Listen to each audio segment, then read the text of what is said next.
As I said before, they advocate a playful pedagogy. On the other hand, some art educators have responded by saying it is not enough to understand society. It is necessary to transform it. For their part, art educators have largely taken a critical approach to media education, to the media. At least this is true in the United States. Instead of a playful pedagogy that engages with students' affective associations and agency, they've adopted a critical pedagogy that directly engages with the dubious ideologies of students' cultural models.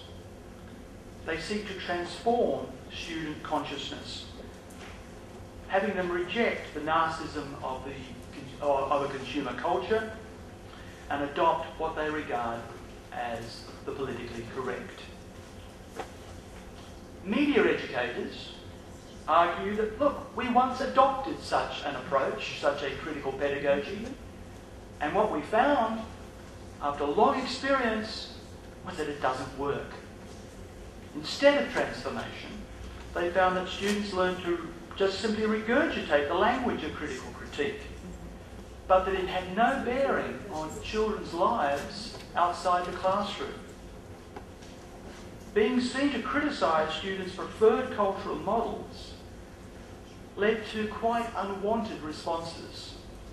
In seeking the approval of their teachers, some students concurred with their teachers' own cultural preferences and simply denied their own, splitting their lives between the classroom and their lives outside the classroom.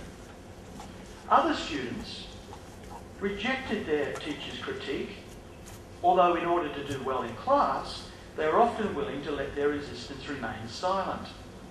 Either way, students learnt the language and even appeared to adopt approved attitudes.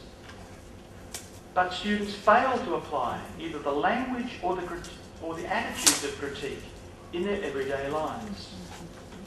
Consequently, media educators have come to regard critical pedagogy as just naive. Nevertheless, in addressing popular culture, many art educators do claim success for their critical pedagogy. But like media educators, I'm unwilling to believe that success, at least in many classes, is anything more than classroom specific.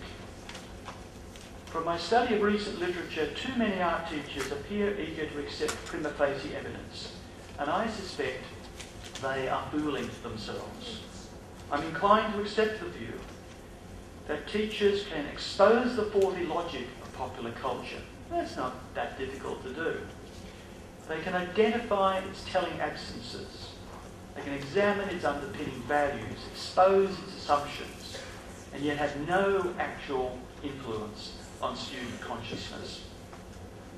At the same time, of course, I'm unwilling to forego critical critique.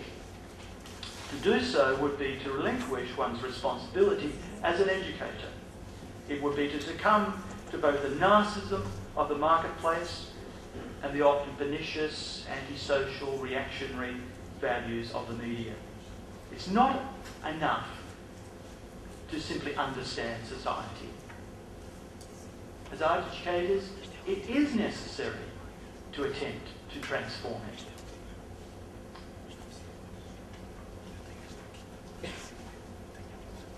To marry these two concerns, students' pleasure-taking and social critique, I believe it's evident that neither a playful pedagogy nor a critical pedagogy is wholly adequate, and that what we need is a dialogic pedagogy. A dialogic pedagogy incorporates both play and critical critique. It acknowledges students' interests, their fun, their pleasure, but also it opens up a space, a safe space, for the consideration of beliefs and values of students' own cultural life. And for this to work, it's necessary for teachers to listen closely to student views and their understanding of the role of cultural forms in their lives. When does popular culture simply offer escapist fun? When does it offer frames of reference? When does it offer signposts for living? When does it function as a source of social interaction? When does it offer romantic notions of resistance through transgression? And so on. Of course, it also requires teachers to require students to entertain alternative views, alternative to the students' views. Teachers do need to push the conversation along to facilitate student reflection and reflexivity. And of course, this can be done through discussion, it can be done through deconstruction, and it can be done through the construction of images, as we have traditionally done. Since the making of images takes time, and since creative play, skills acquisition and critical inquiry can commingle, making images has the potential to make concrete the social dynamics of mass culture, as they are experienced personally in a way that is pleasurable, as well as potentially profound. In a postmodern consumerist society, a dialogic pedagogy seems the only approach that holds out the hope of serious learning.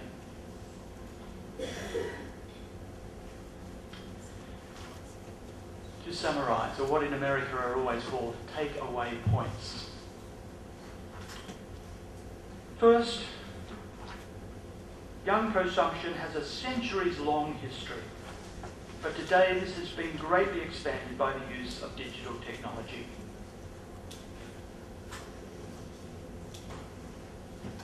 Young prosumption offers models for art education practice in terms of skills acquisition, the nature of creativity and play.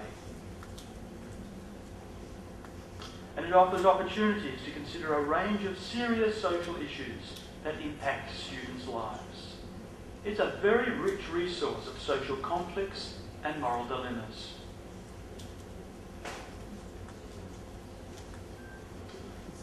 And a dialogic pedagogy is necessary, because a critical pedagogy is inadequate and a playful pedagogy by itself is inadequate. Dialogic pedagogy is necessary to marry the twin concerns of pleasure and critique, social understanding and social transformation. And finally, while there are no promises of success, a dialogic pedagogy appears the only approach likely to connect to students' deep embeddedness in their popular visual culture.